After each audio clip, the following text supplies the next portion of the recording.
அந்த வீடியோ ஒரு நிமிஷம் பார்த்துட்டு வந்துடுங்க. சரி, பில்லர் தூக்கு பார்த்தீங்களா? தூக்கு பார்த்தேன் சார். எங்கே காட்டுங்க பார்ப்போம். பாருங்க சார், பாருங்க சார். என்ன இவ்வளவு கேப் இருக்கு? நிமிந்துக்கிறோம் சார். காயக்காய் நிமிருங்க சார். காயக்காய நிமிரும், காயக்காய நிமிரும்ன்றீங்களே.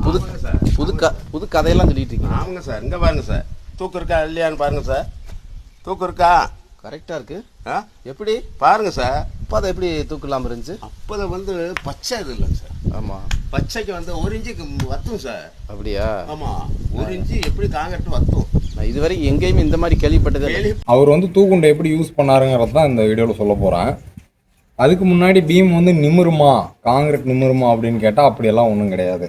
காங்கிரட் பார்த்தீங்கன்னா தெர்மல் எக்ஸ்பென்ஷன் ஆகும், அதாவது விரிவடையும் சுருங்கும் ஒரு கான்செப்ட் இருக்குது. சரி, அதை பற்றி அப்புறமா பார்ப்போம். அவர் எப்படி அந்த தூக்குண்டை யூஸ் பண்ணாருன்றது தான் காட்ட போகிறேன்.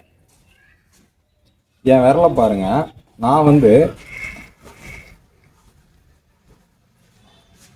தூக்கு கரெக்டாக வருதுங்களா? இதே அவர் வச்சிருந்த கை பொசிஷன் பார்த்தீங்கன்னா இப்படி வச்சிருந்தாரு.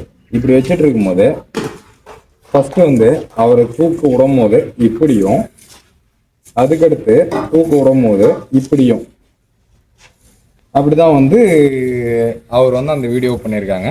காங்கிரட் நிமிருமான்னு கேட்டால் அப்படியெல்லாம் ஒன்றும் நிமிராது. இன்னொன்று பார்த்தீங்கன்னா காங்கிரட் தெர்மல் எக்ஸ்பென்ஷன் ஆகும், அதாவது விரிவடையும் சுருங்கும். 30 மீட்டருக்கு பார்த்தீங்கன்னா 1 சென்டிமீட்டர் 1.8 சென்டிமீட்டர் விரிவடையும் சுருங்கும். அதாவது 30 மீட்டருக்கே 1.8 சென்டிமீட்டர் தான் விரிவடையும். காலமோட திக்னஸ் எவ்வளோ இருக்குன்னா ஒரு 9 இன்ச்சு அவ்வளோதான் இருக்கும். அப்போ அது எந்த அளவுக்கு விரிவடையும்? ஒரு மில்லிமீட்டர் கூட விரிவடையாது. ஆனால் அந்த வீடியோவில் அவர் சொன்ன மாதிரி எக்ஸ்பென்ஷன் ஆகியிருந்தாலும், அதாவது தெர்மல் எக்ஸ்பென்ஷன்லாம் காங்கிரீட் விரிவடைஞ்சிருந்தாலும் சேமாக மேலேருந்து கீழே வரைக்கும் ஒரே மாதிரி தான் விரிவடைஞ்சிருக்கணும். அது பார்த்தீங்கன்னா ஒரு ஃபேக் தான், அது வியூஸ்க்காக பண்ண ஒரு விஷயம். சரி, நான் ஒரு டெஸ்ட் பண்ணி வச்சுருந்தேன், அதாவது புளியங்கொட்டையை காங்கிரீட்டில் போட்டு ஒரு டெஸ்ட் பண்ணி வச்சுருந்தேன். அது யூடியூப்பில் இருக்குது, நிறைய பேர் இன்னும் பார்க்காமே இருக்கீங்க. வேணால் அந்த வீடியோ போய் பார்த்துட்டு வாங்க.